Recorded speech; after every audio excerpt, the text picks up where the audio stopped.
Just going to do a quick video on the doohickey, another doohickey video on the Kawasaki KLR 650.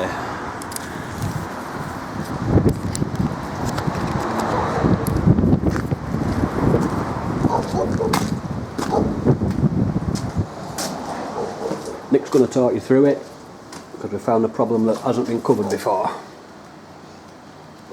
Right. This is yet another video on the doohickey spring on your KLR 650. There's loads of these videos on the internet that shows you how to get this bike in bits.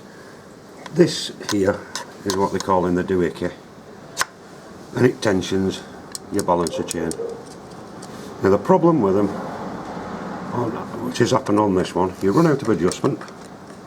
It's not adjusting anymore. When I loosen this bolt, the spring is doing nothing. As you can see, the spring at the back is doing absolutely nothing. It's not under tension. So you ask yourself why. I've been and bought a genuine Kawasaki spring, and I'll show you in a minute. That's the genuine Kawasaki spring. It's brand new, never been used. I'll show you the difference between this one and the one that's in my bike in a minute, or the lack of difference.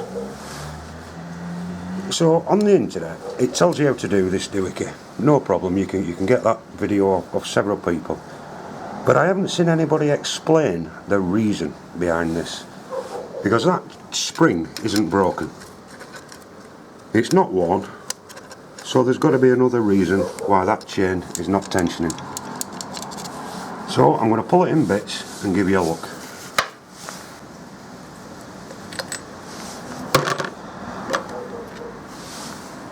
Just be careful when you pull this second panel off, because this shaft here is going to want to come with it. And just keep your thumb on the end of the shaft and keep it pushed against the bike. There we go. Comes off pretty easy. And you can see everything better now. You can see the spring here giving absolutely no tension whatsoever. The job of that spring, if I just get it out of the way so you can see, is to pull on this lever, and when that lever's under tension you get a tight chain. In this case I can't get it really tight with my fingers. So what's happening? Is that chain stretched? Could be, but I very much doubt it because of the size of the chain. It's a chunky chain, is that? Chances are it's not stretched. So I'm going to start looking for other things. Here we have a guide for the chain to run against. That guide stops the chain flopping, but it also stops it going side to side and getting tangled in anything. You've got another guide going around the crankshaft to keep the chain in place again, stop it flapping about. You don't want it coming into contact with this chain. If it comes into contact with that chain and breaks it, you've obliterated your engine. Let's get it in bits and see what's happening. We'll pause there. Right, we're taking the two retaining bolts out for this guide. Now we need to get that guide out. So what we're going to do, we're going to turn the opposite way on this doohickey shaft, which you can see moves the cog to an untensioned position. So we've got loads of flop in the chain now. So then we just wrestle this out. Can be a little bit hard because on here, I don't know if you can see it, I'll just clean it. On this guide is a raised area in the middle, running the length of the guide. Now the chain, part of the chain, the outer and inner part of the chain sits on each side. And the job of that little piece there is just to stop the chain flopping from side to side.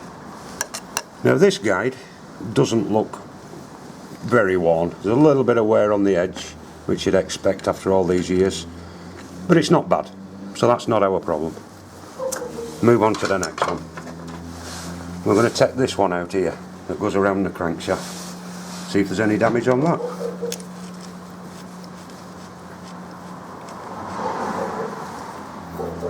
There's just a 10mm nut, and I think it's a 12mm nut to get that out. Let's get to my spanners. Where are we?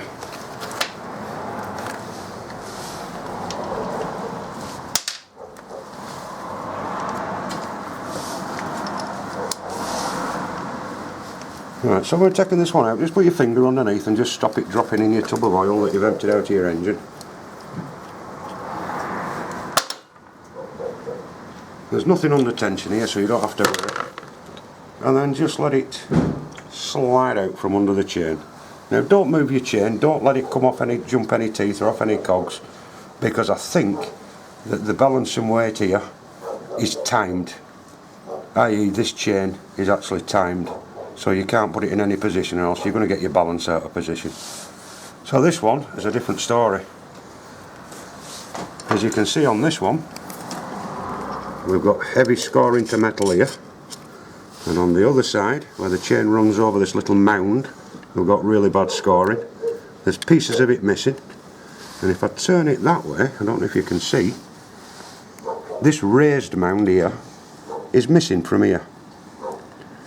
Now what that's going to do, that's going to give more flop in your chain, because when your chain goes around that hump, it essentially adds a bit of tension to this side, and then when it goes around this hump here, it takes a little bit more tension out of that spring there, the chain there.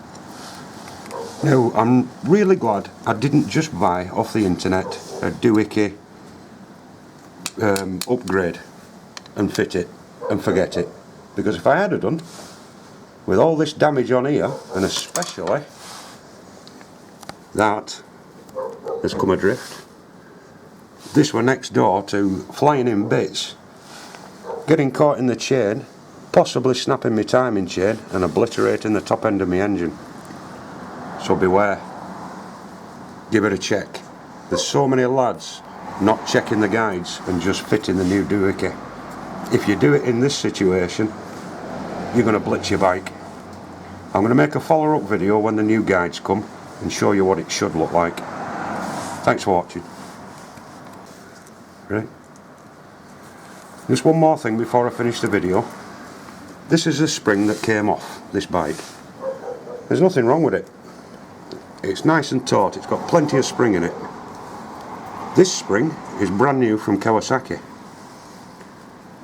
Now if anything, the Kawasaki one is slightly longer.